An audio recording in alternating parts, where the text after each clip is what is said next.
সুপ্রিয় বন্ধুগণ, আপনারা প্রথমে কমেন্ট করে জানান যে বিগত ফ্যাসিস্ট আওয়ামী লীগের সরকারের সময় যতটা অসুবিধার মধ্যে ছিলাম, বর্তমান সময় কি আমরা সত্যি সুবিধার মধ্যে আছি? আর আজকে যে রাজনৈতিক দলগুলোর মধ্যে যে কোন্দল বা রাজনৈতিক দলের মধ্যে যে দ্বিমত প্রকাশ, এটির জন্য আপনি কাকে দায়ী করবেন?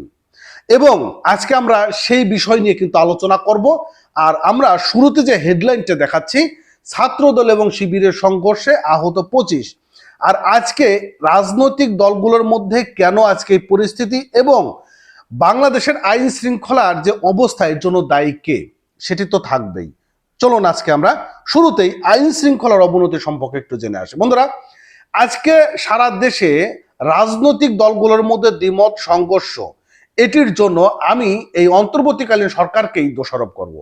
কেননা অন্তর্বর্তীকালীন সরকার তারা শুরু থেকেই বাংলাদেশের প্রশাসনিক বিভাগকে তারা সুস্থ করতে পারে নাই, পাওয়ার দিতে পারে নাই।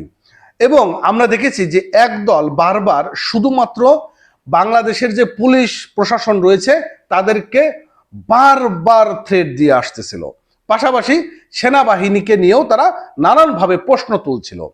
তারা বাংলাদেশের সেনাবাহিনী ক্যাম্পকে তারা গুড়িয়ে দিতে চায়, তারা পুলিশের যে থানা গুড়িয়ে দিতে চায়। কিন্তু অন্তর্বর্তীকালীন সরকার এই বিষয়ে কোনো কথা বলেছেন? বলে নাই। কিন্তু তার যে প্রেস সচিব রয়েছে শফিকুল, তিনি বলেছেন এগুলো মব জাস্টিস, এটা মব জাস্টিস হিসেবে ধরছে। আজকে দেখেন এই যে ছাত্রদল এবং ছাত্র শিবিরের মধ্যে যে সংঘর্ষ, আহত 25 হয়েছে। যদি আইন শৃঙ্খলার অবনতি না থাকতো, এত বড় ঘটনাগুলো কি ঘটতে পারতো? একের পর এক দেশের চলমান পরিস্থিতি খারাপের দিকে রূপ ধারণ করছে। কোন দিকে যাচ্ছে চলুন আজকের ঘটনাকে আমরা একটু জানার চেষ্টা করি, কোট করি, আর বিস্তারিত থাকবেই। বন্ধুরা, আধিপত্য বিস্তারকে কেন্দ্র করে ছাত্রদল এবং ছাত্র শিবিরের মধ্যে সংঘর্ষের ঘটনা ঘটেছে। এতে উভয় পক্ষে 25 জন আহত হয়েছে। বৃহস্পতিবার দুপুরে বরিশালের মুলাদি সরকারি কলেজে এই ঘটনা ঘটেছে এবং আহতদের মধ্যে ছাত্র শিবিরের 20 জন এবং ছাত্র দলের 5 জন। আর ইতিমধ্যে আহত 6 শিবির কর্মীকে উন্নত চিকিৎসার জন্য বরিশাল শেরে বাংলা মেডিকেল কলেজ হাসপাতালে ভর্তি করা হয়েছে। এর আগে দুপুরের অর্থাৎ 11 সেপ্টেম্বর দুপুরে বরিশালের মুলাদি সরকারি কলেজে এমন ঘটনাটি ঘটেছে। আর আহত শিবির কর্মীরা জানিয়েছেন যে 23 সেপ্টেম্বর কলেজে শিবিরের উদ্যোগে আয়োজিত হতে যাওয়া অনুষ্ঠানের প্রস্তুতি সভা চলছিল। এই সময় জামাত শিবির রাজাকার এই মুহূর্তে বাংলা স্যার স্লোগান দিয়ে উপজেলা ছাত্র দলের আহ্বায়ক নেতৃত্বকে হামলা চালানো হয়েছে। দেখুন পরিস্থিতি, যে আগে আওয়ামী লীগ যে কাজগুলো করতো, যে জামাত শিবির রাজাকার এই মুহূর্তে বাংলা ছাড়, আর ছাত্র দল এগুলোকে প্রোটেস্ট করতো না, এগুলো বলা যাবে না, এগুলো ঠিক না, তারা তো দেশের নাগরিক, তারা 71-এ যে ভুল করছে, কতদিনে ভুল নিয়ে আপনারা সামনের দিকে যাবেন। কিন্তু আজকে এই ছাত্র দলই তারা মিছিল দিচ্ছে, যাক ভালো।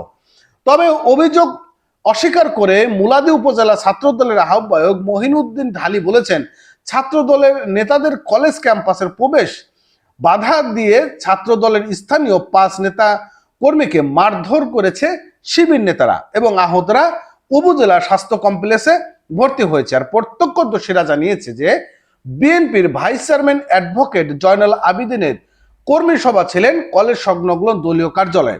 সেখানে ছাত্র দলের নেতাকর্মীরা মিছিল করে যাচ্ছিলেন। অপরদিকে কলেজের ক্যাম্পাসে ছাত্র শিবির নেতাকর্মীরা বিএনপির নেতাকর্মীদের কটূক্তি করে স্লোগান দিলেই সংঘর্ষটি বেঁধে যায়।